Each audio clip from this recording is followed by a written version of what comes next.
Nicola Sturgeon faces a nightmare after it emerged billions of pounds could be wiped from Scotland's economy if the UK government refuses to delay Brexit.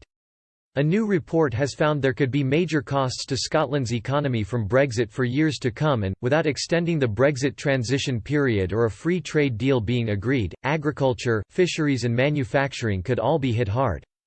The major blow comes as the July 1 deadline for the UK government to request an extension to the Brexit transition period from the EU approaches.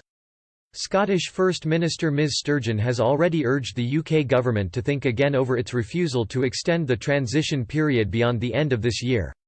The Scottish government is to publish the paper ahead of Constitution Secretary Mike Russell updating MSPs at Holyrood. Speaking ahead of the report release, Mr Russell said independence for Scotland was always going to be the best route.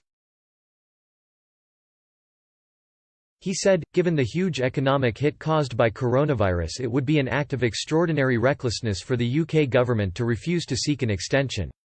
The Scottish Government believes the best future for Scotland is to be an independent member of the EU, but regardless of people's views on independence or Brexit, it makes no sense to impose additional damage on Scotland's economy at this, of all times. The actual impact will be worse because the Brexit shock would come hard on the heels of COVID-19 hitting businesses at their most vulnerable and giving business and government, currently rightly focused on this pandemic, insufficient time to prepare.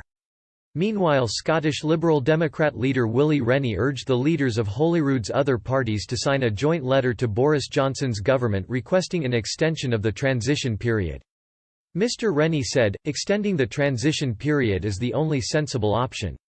So, I hope the other party leaders will join me in submitting a joint request for an extension.